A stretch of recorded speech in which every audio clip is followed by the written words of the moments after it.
Yo, what up? It's Donut, and you tuning in to all your Illuminati news. My future looking bright because something big is about to drop worldwide. The Illuminati comic.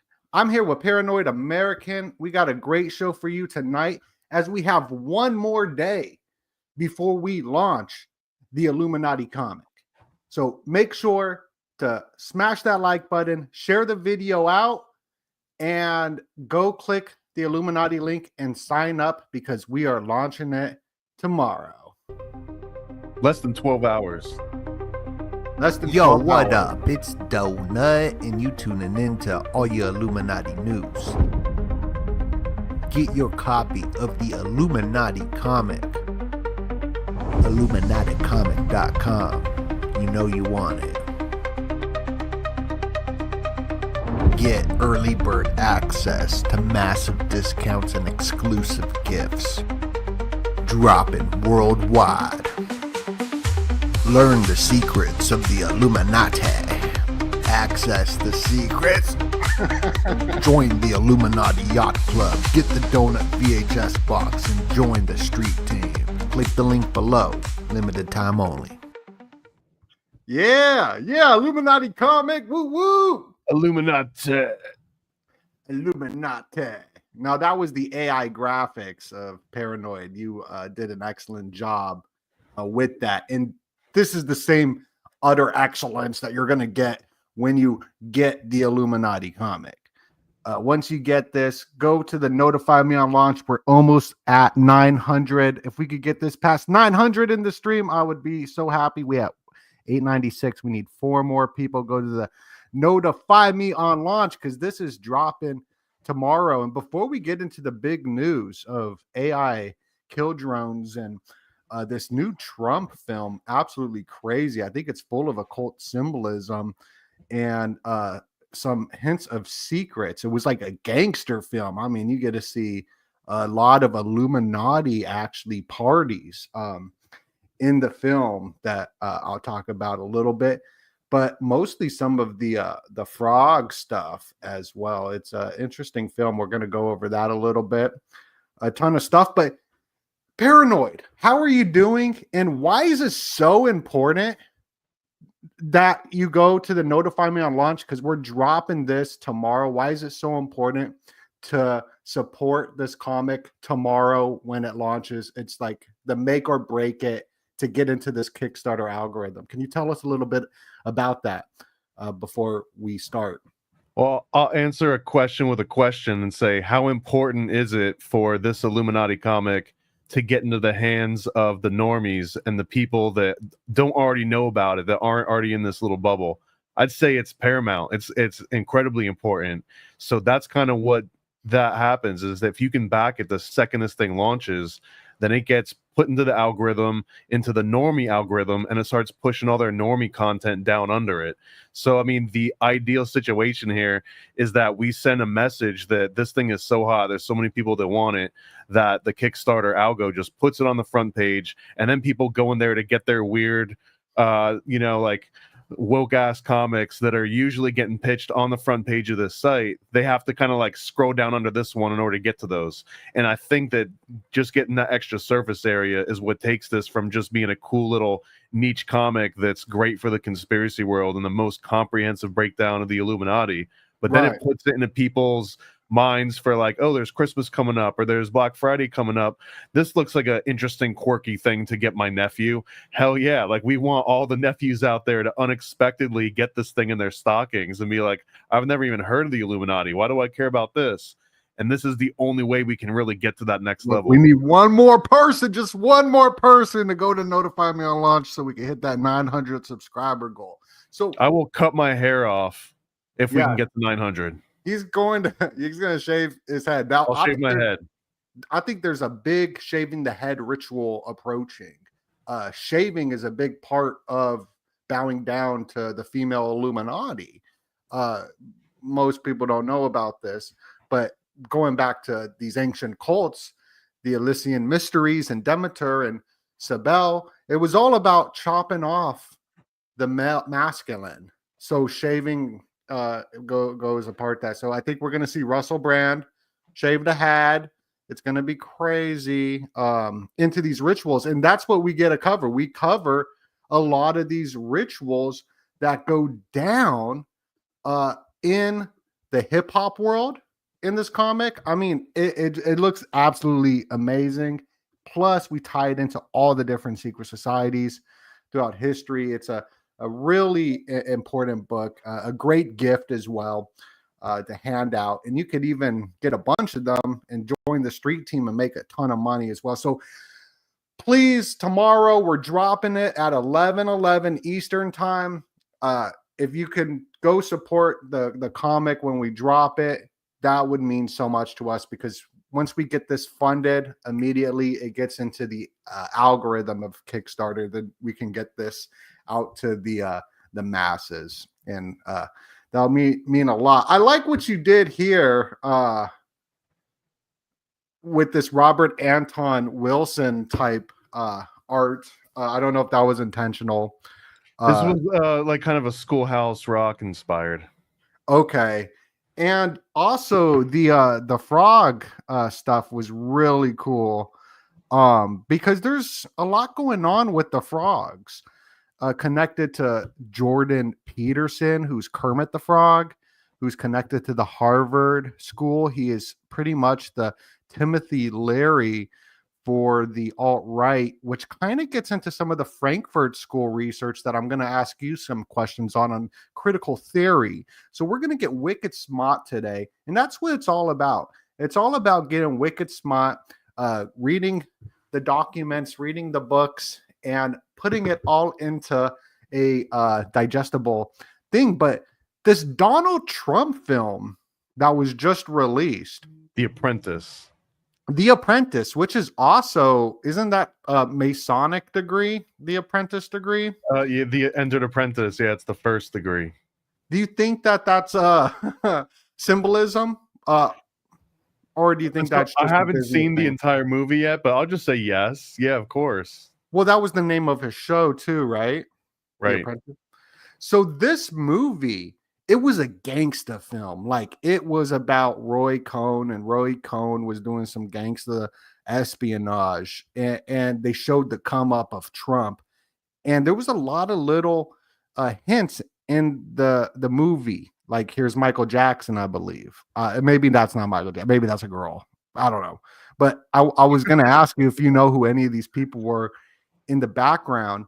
But the thing that, I mean, this movie, it gets scary. They show you some of the Illuminati orgiastic parties. I mean, that right there, if we're talking about Entered Apprentice degree, this kind of links to that, because I see, unless my eyes are blurry, but he's got like a tie around, which could be the cable toe, and he also has his breast exposed, which is another Entered Apprentice sort of thing. So, I mean, it kind of is playing directly into that. I don't know if you intended to take that exact shot. I didn't intend it. No. This was just from the movie where they were having a huge same-sex attracted orgy in the film, very much like Eyes Wide Shut, which had 25 minutes removed out of that Illuminati orgy party. This is kind of where this broke. This lore of the Illuminati and the orgy parties were like the Stanley Kubrick Eyes Wide Shut, Rothschild Mansion surreal party ball. But this film kind of dabbled on it, and this was just one of the guys wearing a Nixon mask, and it also showed here's Roger Stone in it. He's all up in it. Or doesn't he have a huge tattoo of Nixon on his back? Oh, so maybe that's Roger Stone. I'm just playing. I don't know. It could be, because I feel like they were saying some secrets. They were revealing some espionage secrets about Trump that they kind of wanted to scare him. They showed a lot of crazy stuff. It was like a gangster movie. It's like you're watching Scarface. Did this have any obvious political bias in it? Like, was it out to make Trump look bad or ridicule, or did it just It was Yeah. it made him look like a psychopathic Don boss who rose to power. So someone that you might want to be president of the country. Yeah, there's some more photos I got that's pretty wild. But tying it back to the frog thing, like right here is Roy Cohn had all these frogs, and they hinted at the frogs in the film, and they left out in the film. So he goes and touches this shrine of frogs, right? And here's a wide shot angle of it, and there's frogs like all in the room right here. Did Donald Trump actually have lots of like toy frogs and stuff? No, this is his mentor, Roy Cohn's house, who got him, according to the film. This was okay, but Roy Cohn actually did like all these frogs. That's wild, because now there's a tangible connection between Trump and all this Keck magic, right? Absolutely. Yeah. Isn't that wild? And they were showing it too, right, in this film. And the guy who played the Roy Cohn in the film, he did an excellent job. It's the guy who played the Murdoch family in that show where they were playing the Murdochs. But anyway, he went on to this leftist propaganda show where he said that there was other scenes of the frogs that they left out, because this was really quick in it, where he touched the shrine, and Roy Cohn's handler or friend or whatever, this guy right here, got really mad at him when he went near it, because so it had very much high importance. And he said that in the movie there was a scene, Jeremy Strong reveals frog scene, that didn't end up in the Donald Trump biopic, The Apprentice. That's probably for that private copy that gets sent to the people that would appreciate it. I think it was more of as like a blackmail thing to Trump, like, yo, we left this out, but letting y'all know, don't go too far down. I don't know. You know what I mean? So this was what was left out, or they didn't put in. It's kind of joking. We're joking about it, but I don't think it's a joke. So they shot a scene. We did shoot a scene. I asked the costume designer to find a full frog suit, and he was going to be dressed up and singing "I Am What I Am" from George Hearn song from La Cage aux Folles in a frog suit. And that is a well-known same-sex attracted anthem. So it's an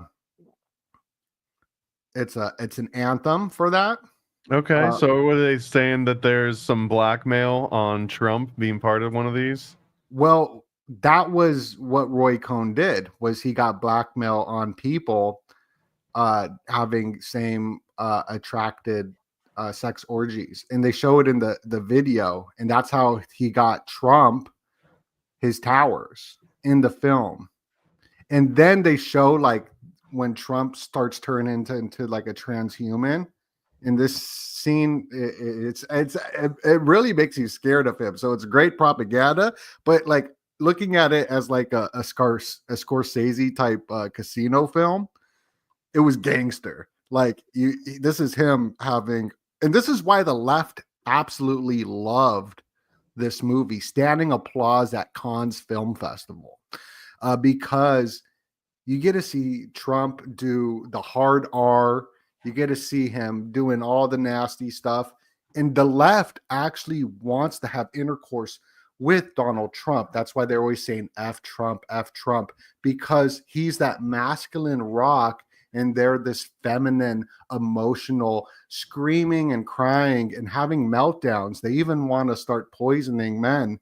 An article just came out, Women Furious about this win glorifying poisoning men, and also other stuff. Oh, and also monkeys escaped. Oh yeah, we need a monkey counter, bro. Are we still just at 1 of 43, or is there an update on this? Yes. So this was in the news today that Monkey Madness.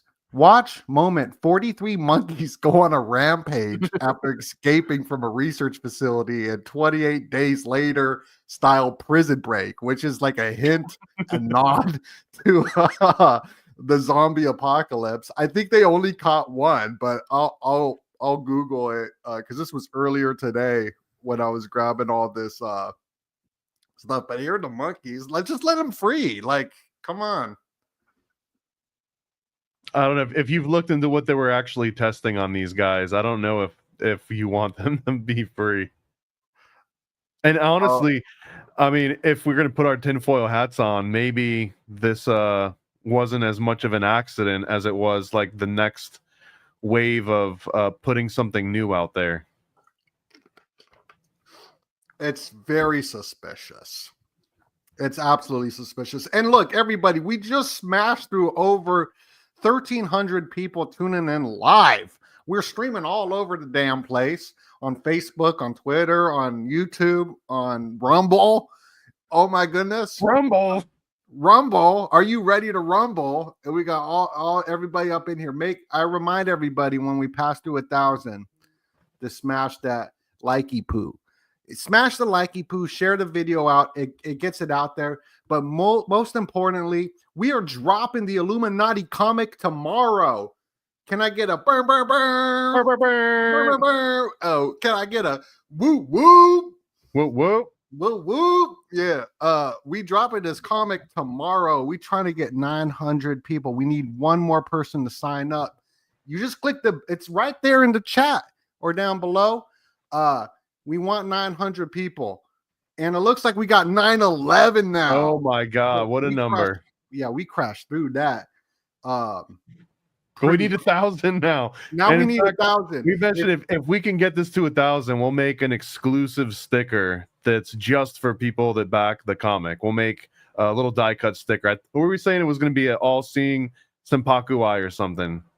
Oh, dude. Yeah, I would love that. We'll do like a little great seal with the pyramid and the eye, but it'll be a psychopath eye. And we'll just throw that into every single physical order.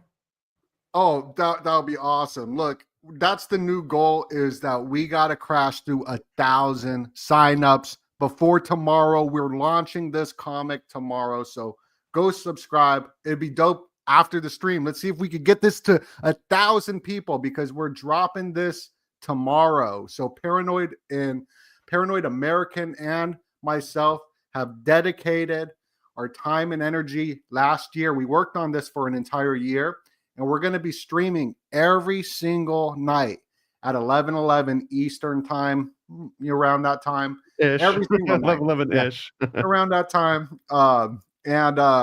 So go do that. Go do that now. Let's get it past 1,000 before the end of the show. That would be super dope. We're at 911 right now. But back to the monkey stuff. Anything else you want to talk about that monkey stuff? Monkeys on the loose? I mean, I really do think that if you look in, I don't even want to get into what they were doing. Just look into what this particular laboratory that they escaped from, what was their primary field of research? What exactly were they testing? Alpha Genesis. Yeah, that's the name of the company. If you look at the main thing that they had been doing for the last 3 or 4 years, it'll start making more sense as to why maybe these monkeys got out. And we covered that on one of our last shows when it was breaking. So you get that information here first. And we will have a monkey counter pretty soon too. Yeah, we got to get that monkey counter. This thumbnail is a drone. I'm not even going to say these words, but the biggest drone of the war that kicked off during Pluto's return. So this is how the occult works and why it's important to get the Illuminati comic. First, if you look at the watchtower, the clock, on the dollar bill. It's at a certain time. It's at 222. The $100 bill, yo, is at 222, at 222. And that's the exact time that Biden stepped on the world stage at 2:22 p.m. on 222222, which was Pluto's return, which is the return of Pluto in the U.S. birth chart. This is huge astrological alignment on 222. Kanye did his big ritual in front of Elon Musk and other elitists on this date. Even the rapper Pluto is all connected to this because Pluto's return, Biden or Biden, is Pluto. He's associated with Pluto, which is the ruler of Hades, the ruler of the underworld. And this is just a little bit of how Ronald Reagan, the occultist, he was also a governor under Manly P. Hall advisory. He got into power at a certain time. So these astrological alignments are absolutely critical for how the world actually operates. And that's why it's super important to get that Illuminati comic. There's another really interesting similarity here with Biden and Pluto, and that's that Pluto is the planet that keeps getting demoted and then re-promoted from planet into just like space junk back and forth. And one of those reasons is because it's too far gone. It gets so far out of orbit. It's so far separated from the reality that we know that it kind of gets declassified. But the other reason is because it's not powerful enough to maintain its own gravitational force amongst all the other like space debris it's around, which I think are like perfect analogies for Biden as well, right? He lacks the power to pull anyone around him and be like the center, and also he's too far gone. Man, that is perfect. That's a perfect analogy of these different planets, like Saturn. Everyone talks about the Saturn worship and all that, the Grim Reaper. And Pluto, even got Pluto the dog on Pluto, at least the picture they show us, which is probably fake. But they also show another symbol, and not a lot of people do this. I went to In-N-Out last night, and I was showing my friend with the Bible quotes, right? The Bible passages on them. Yeah, the In-N-Out has occult Bible passages on it because occult simply means hidden. So hidden in the In-N-Out cup, they got a Bible, John 3:16, like Stone Cold Steve Austin. Not a lot of people know that. He was blown away. He was like, "Whoa!" But you knew this. Yeah, well, it's crazy because a lot of these companies kind of have to hide it from like the most obvious, because most people don't even care. They don't even look into it. The same thing with Chick-fil-A always being closed on Sundays, right? That's a religious thing. And everyone loves them some Chick-fil-A. Yeah, even the Satanists love it. There's that scene in Silicon Valley where they're in the satanic ritual and they're eating Chick-fil-A, and he's like, "Oh, I think the Dark Master will forgive us because the chicken is just so good." Like one of the funniest things that I remember from working at Disney is like it was very, very progressive, in a good way, you know, and some of the bad ways. Part of the reason why. But anyways, I remember when the first boycotts against Chick-fil-A really hit their peak in, I don't know, 2016 or something, or it might have been right before then.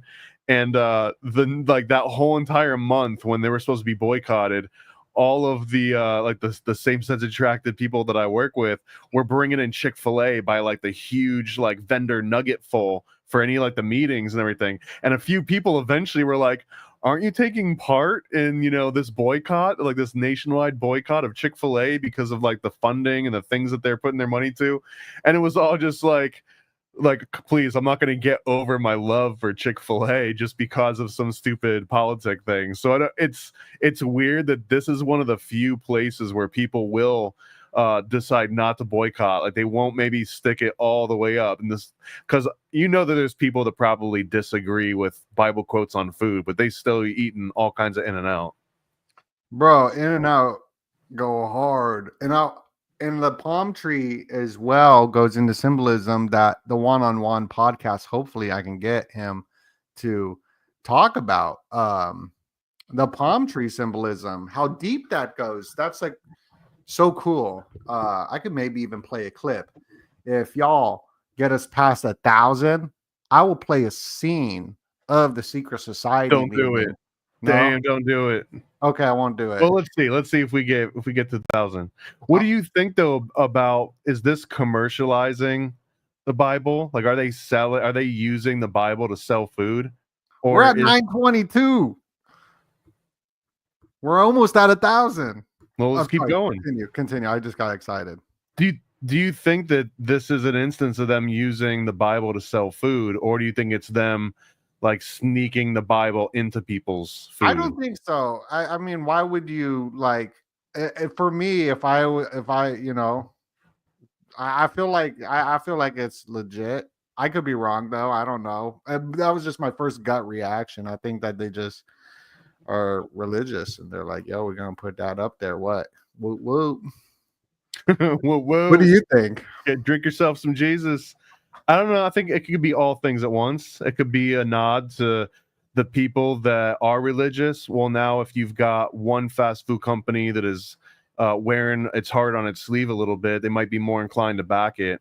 But then also, I don't know, people like maybe you're trying to win them over with how good the food is, and then it's like, man, if they can make food this good, then and I mean, I don't want to glorify fast food here. I'm saying this a little bit tongue in cheek, but I mean, it is incredibly popular. It's not like, you know, something that people hide that they like going to In-N-Out.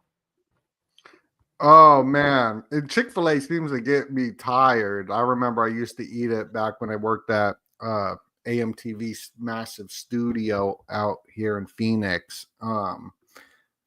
We'd go get Chick-fil-A and it made me tired every time I ate it.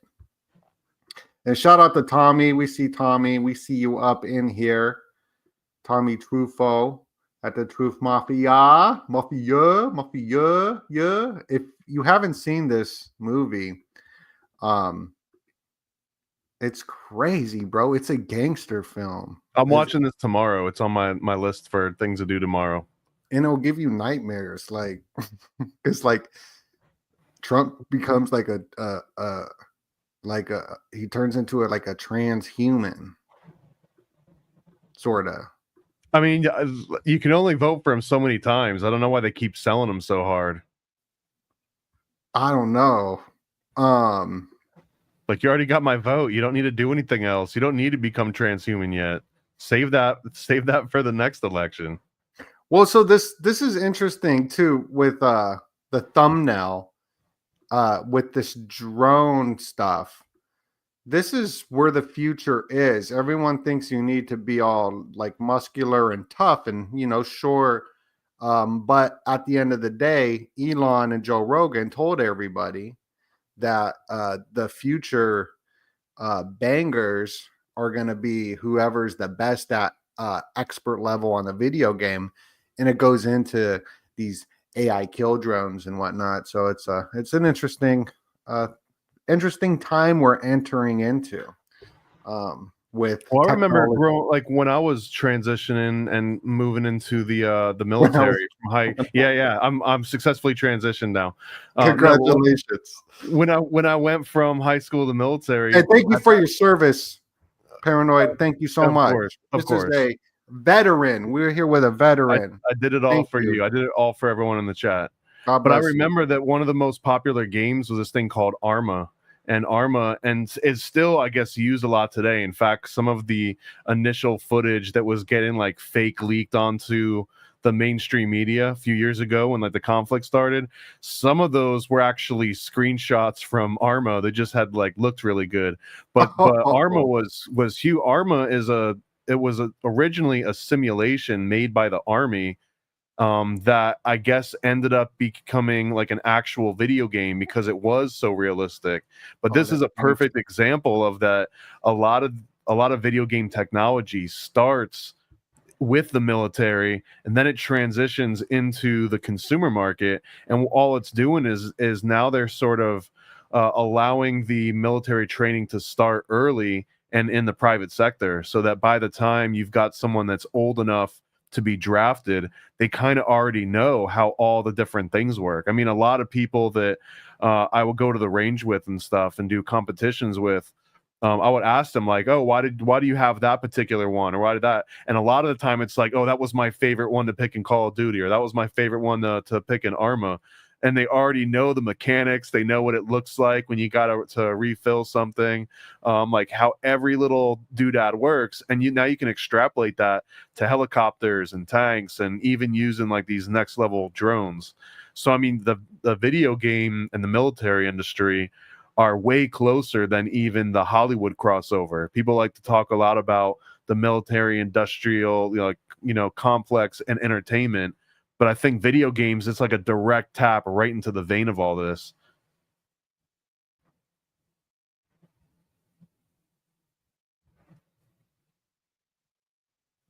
You might be muted if you're talking. Thank you. I was muted. This is what they're bringing up on the news, how the richest man alive plays video games, but you got to read between the lines. They making this like the top thing, like play video games. It's going to make you smart, going to get you a better job.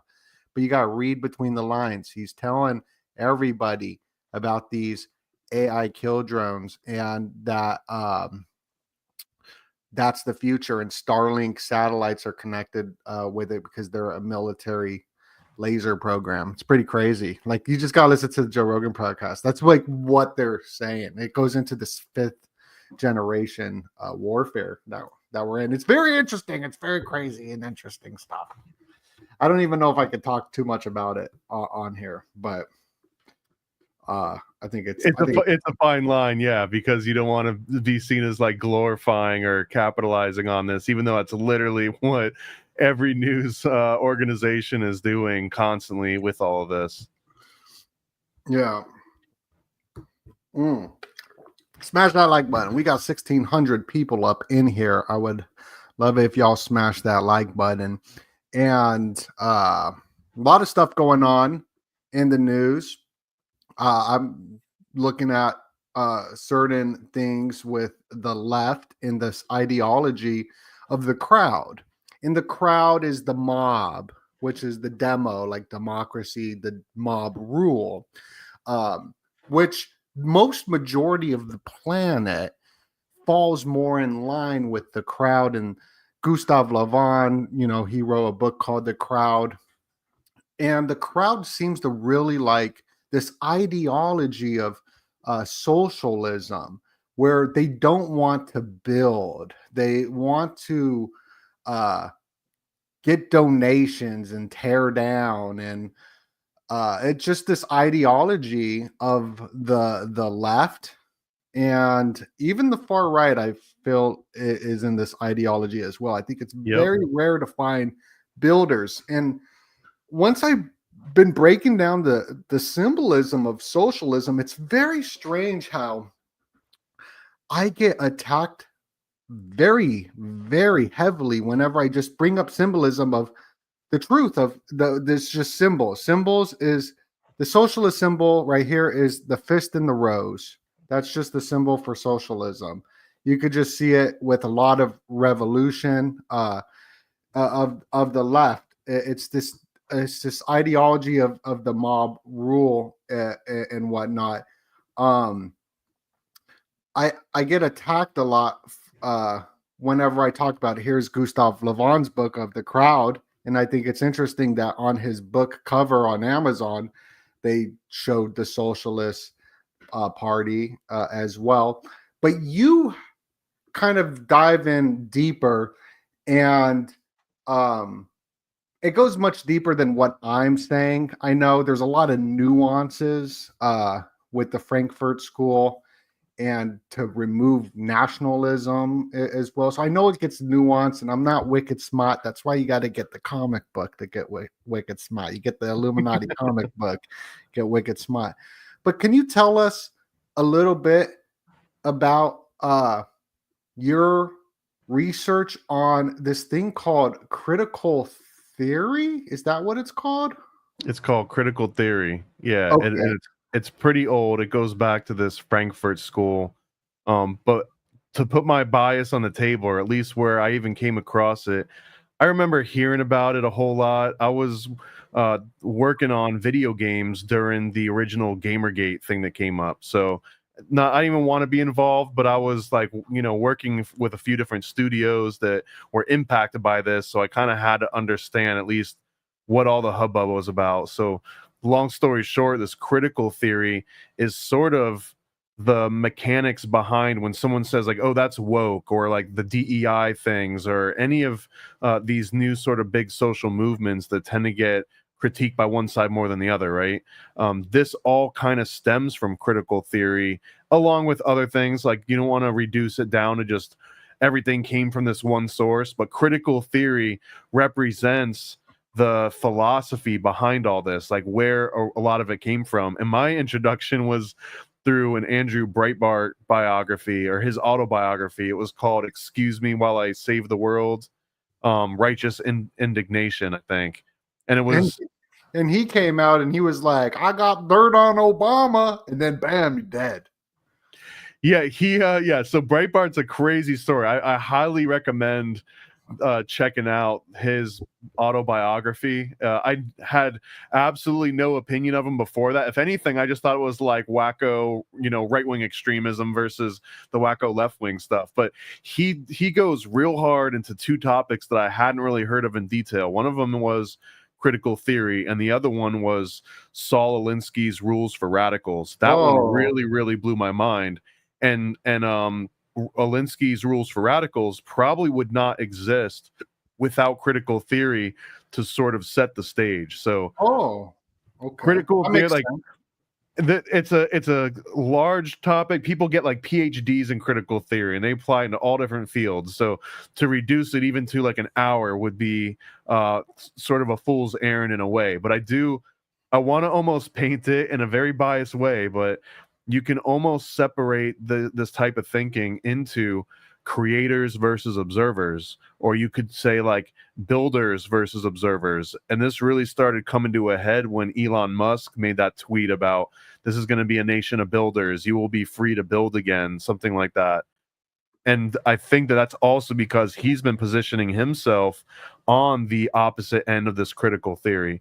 And if you think about it this way, if you've got a society where some people build and some people observe, then as you're observing, you kind of get really comfortable on the sidelines. You get comfortable taking a passive role, but then like deep in our brains, like this there's an instinct to create, or an instinct to actually mold the world that you're in. And if you're not actively building things with your hands tangibly, realistically, then you're going to start convincing yourself in like psychological ways, oh, well, me providing feedback is me building. Like that's how I'm contributing. I'm building a blueprint for these people. And I think this is sort of the way oversimplified origin of critical theory, is that after someone gets so used to being on the sidelines and just finding criticism everywhere, that it turns into that becoming a profession. Like now I'm going to be professional at criticizing everything around me.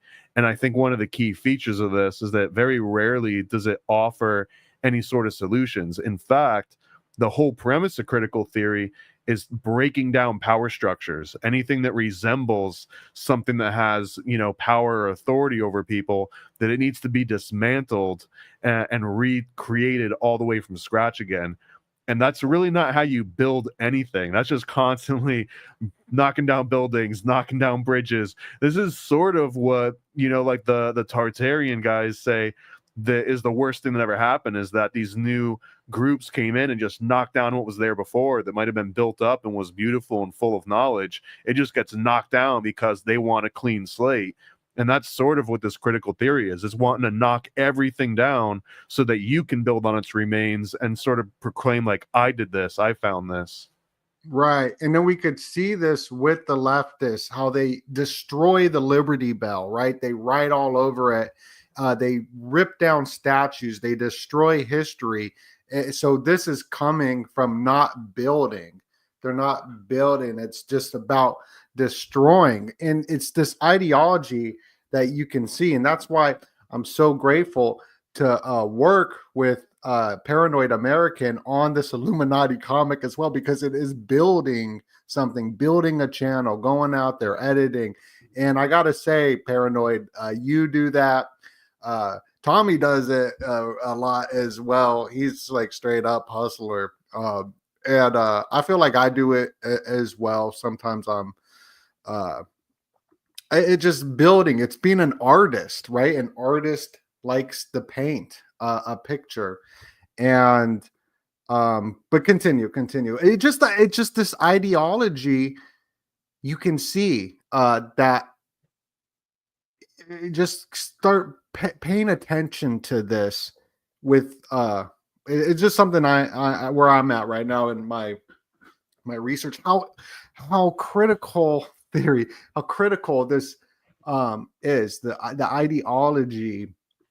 But anyway, well, if you're building things in any capacity, even if it's just creating content in some cases, but if what you're creating in content is bringing new information and building on research, like literally building on other people's work on top of it, then over time that adds value. Like usually, like building and creating, both of these infer adding value somewhere. And the opposite of that, if it's criticizing, technically it removes value. Now, I don't want to sit here and be like any criticism that ever happens is always a bad thing. That's absolutely not the case. In fact, a lot of companies and even like large organizations or groups, they'll have someone called an ombudsman, and the role of this person is to sort of be this critical eye, to constantly be trying to critique the organization or find chinks in the armor or just general ways to improve. But the difference is that that person is sort of identified and elected to do that specific job. And they're also typically qualified in some capacity, in that it's not that they're being critical for the sake of being critical to fill some void inside of them. It's that they have proven to have a critical eye and attention to detail, and to be able to like ferret out things before they cause a problem for you later down the line. So there's absolutely creative and constructive ways to focus on just pure criticism. However, it needs to be an even balance, or at least a cycle, because when it comes to critical theory, again, if there's no building that happens, all it does is removes and subtracts. And that's something that's completely detrimental to the person, to society, to a country, to everything at large, if too many people are just focused on critical theory. And like I said, this is now something you can get a PhD in. So this is kind of expanding, and this is sort of the root of a lot of it. And I mean, this is not new. It started in 1923, I think, in Germany, at this Frankfurt school. And it basically was spawned from these Marxist ideals and applying Marxism to psychology and sociology, and trying to figure out ways to apply this and actually change society through it. So, I mean, it started as like a thought experiment that was heavily inspired by Marxism. So this is kind of like the very roots of just criticizing everything constantly in order to just become a drain and collapse everything around you. So I'm biased because I'm pro builder for a lot of different reasons. So this usually comes across blatant. As soon as you see someone taking part in this behavior, it might not even be their fault, because anyone that's gone to public school, this is sort of the default for a lot of like education, is that they're taught to pull things down and point out all the injustices and all the problems of the world, because it's a lot harder to teach people to identify things and then like create solutions for them. It's almost as if you point out enough problems, then magically it hits some threshold and someone will swoop in, that cry of like, someone should do something about this. But if you got 50 people all saying someone should do something about this, just because it keeps getting louder and louder, really the best solution is that someone within that group is like, and that thing is ... Right. And this is a big part of my Wicked Smart for Dummies research on the schooling system. Let me upload just that real quick. I might have some noise when I do it, so I apologize in advance. Yep, it's dope. See, I knew it was going to do that. I knew it was going to be all loud when I did it, but it's got a lot of cool slides of all this. And everybody, I want to go check back on the Illuminati comic, because me and Paranoid American are doing these streams every single night because we are launching the Illuminati comic. And it's absolutely important for y'all to get us past the 1,000 mark tonight. That'd be incredible. Right So now, we're not doing it for us or for like getting to 1,000 and getting this thing blowing up on the day one.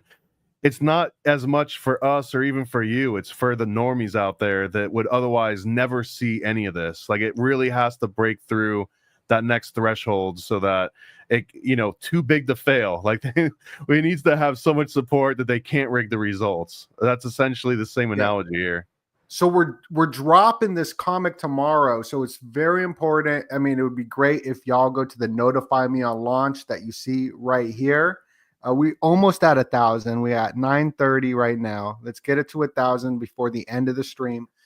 And we launch this tomorrow at 11:11 Eastern time. And it's super important to go grab the Illuminati comic so we can fund it. There's different initiation degrees in it. I'm releasing my donut VHS box on it. It's going to be swagged out full of stickers. Just a ton of dope stuff that you're going to hear about tomorrow, which I'm very, very excited about. International. I think that's important to point out that if you're in Australia, Japan, South Africa, Netherlands, Germany, anywhere in the world, we'll be able to get this to you. International. And also by signing up to right now, you'll get notified right when it launches. And look, we already at 931. You get notified because we have an early bird discount and special perks as well, and limited exclusive offers. So this will get it funded quickly, but also you get a bunch of dope stuff and discounts with it as well. And I'm reading the chat. Someone was asking, when will they get this in the mail? This actually, it depends on a couple factors. So I'll give you the short answer is that we're trying to get it funded and basically printed and shipped out within 2 months after close. So it ends somewhere in the beginning of December. So it should be shipping out by early February. We put an estimated deadline of May on everything, just because if this thing blows up hard enough that we can actually afford to get a huge shipment of these, like, get like a huge pallet of these things made, it might take a little bit longer to fulfill these. Like, me and Donut are literally going to end up meeting up and stuffing all these VHS boxes by hand, most likely. So if it blows up super hard, it might take a little bit longer to fulfill everything. But yeah, we should be shipping everything out within 2 months after it ends, which would be late January, early February. All the artwork, everything is already done. We're just trying to figure out exactly how many of these things to print so that we don't print too few and so we don't print too many. Yeah, Illuminati comic, and we already got 933 people signed up. I'm so excited. Get it past that 1,000 mark. Oh my goodness, I'm so pumped for it. Let's show them a couple slides from the comic. Yeah, let's do some previews. Yeah. So this one's something special. So anyone that gets one of the print versions, any kind, black and white, the color, the VHS box, anything at all, if you order something in the mail, you're going to get one of these. And it's maybe like 10% done right now. It's going to be in full color and everything. But Donut had one of the greatest ideas early on. We were working on this, and he was thinking, we should make this interactive somehow. And I was just like, what do you mean interactive? How the hell do we make this? And he said, where's Waldo? And I was like, you son of a bitch, I'm in. And we started working on this. And as we were writing this comic out, we would go off on crazy tangents about owl symbolism or 5-1 symbolism, or just like all these different sort of symbols that you can go down a rabbit hole. And we figured, let's take all these tangents that we've been going down about all these different topics and squeeze it into a massive Where's Waldo poster. So that's what this is the very beginnings of. This is going to end up having so many different things on it, and along with a little guide of like, find the Freemason, find the Templar, find the Bohemian Grove Owl, find the All-Seeing Eye, or whatever. Classic Waldo style. It's definitely dope, and this is like just the behind the scenes, but the guy getting it all colored in makes it look dope, where we tie in like the Illuminati of today with the music industry, tying it all the way to the past as well, with other societies like the Fabian Society, which you covered on yesterday's video. You know what I mean?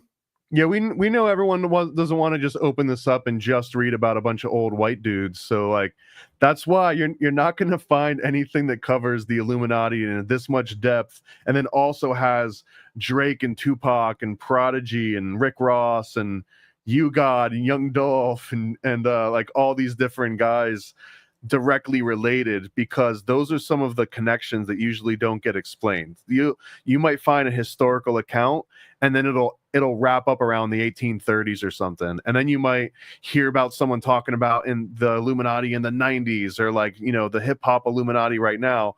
But what about all the connections in between? Like, what happened from the 1880s to the 1980s, right? Well, this comic gaps all of that, but it also doesn't just ignore all the claims that have come up in the last 10 years. We hit all of it head on and make all the connections, and we do it in such damn style. Look at this. This is the official artist for all the Paranoid American play sets, for all the pamphlets. He's also the main artist on Sam Tripoli's Chaos Twins. His name's Swap Trap, and he's an absolute animal. And he does animation. So depending on how far we can push this particular project, we might see some of your favorite panels animated in the near future. Yeah, and you see how my skill is video editing. I could video edit really good. So with the support of y'all funding this, I'll be able to also turn this into a film. So moving it from a comic to a film, which is a goal as well with this comic. So very excited for it. We're at 941. We're almost at 1,000. Let's click that button. Let's try to get that to 1,000. It means so much to me. Thank you guys and gals so much. Amazing. It's amazing. What am I looking at here? Are these people in beds, or is this? This is like a school, but it's work. It's like it's just they're at desks. It's the crowd psychology. It's just the crowd, the group think, and the Prussian schooling system. Why people are good workers. Why people obey authority to get the jobs. And I put this together, my Wicked Smart for Dummies, which was really, really fantastic. And we kind of went into John Taylor Gatto's work, and we just brought it up to show some of the symbols, and it came with a couple tips. Claim your autonomy and personal agency and individuality. Wicked smart tip. And then G. Stanley Hall connection to the Illuminati, the whole schooling system, the behaviorism, and all its connections to secret societies, you know, all that stuff. That was a fun video. I actually originally wanted to do public education as my first or second of these pamphlets that we're doing, this comic format. And my idea was to basically put something about, to grab the attention of people going into the schools, like in colleges or even like around high schools or something, and about how like school was like a waste, or like, you know. And unfortunately, this worldwide event happened in 2019 that I won't even mention, but you know what I'm talking about. And then all of a sudden, no one was going to school anymore. They was all in virtual school, and it blew a whole hole in my plan, because now everyone knows that school is like sort of this weird facade, because they were experiencing it. They didn't even have to go to it anymore. It was all just through like webcams and whatnot. So I mean, in that case, it kind of like took over, and I ended up not doing the public education because public education didn't exist for like a year or so when I was working on it. But I got some some deep notes on the Prussian system and how, like, where it started and how it kind of like got out of control. It's one of the most fascinating things, and there's a lot of debunking that goes around. A lot of people are like, no, that's not true, or like public education. But if you just step back and look exactly how it works, it's pretty much how the Prussians decided they wanted to restructure this. Right, make everyone a good soldier. And a lot of this was in also Anthony Sutton's work as well, with the 322 skull and bones connection. Now, Paranoid American, I'm very excited for the drop of this comic book. We're dropping it tomorrow. Absolutely critical, no pun intended, that everybody sign up for it. We got those links down below. It'll mean so much to us. Paranoid and I are going to do a massive stream tomorrow as well. We're probably going to be bringing on a B lady. We're trying to work that out right now. We'll see. But you got anything else before we go? B lady, order the bees.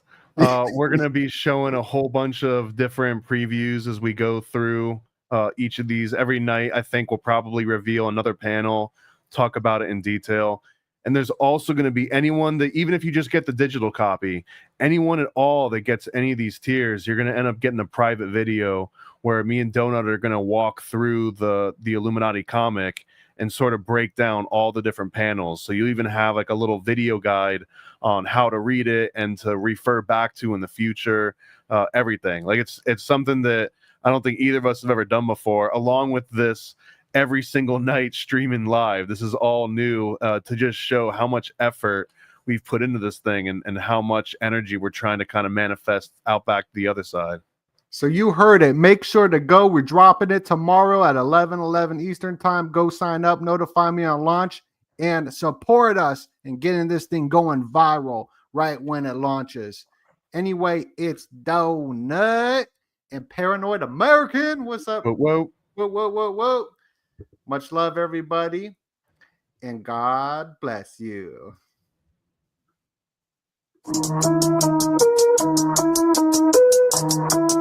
Illuminati coming. Yeah, Illuminati coming. You know you want it. This Illuminati coming. Learn about the full history of the Bavarian Illuminati. Adam Weishaupt, Alumbrados, Jesuits, Rosicrucians, Freemasons, and more. From the 18th century to modern day, we expose it all.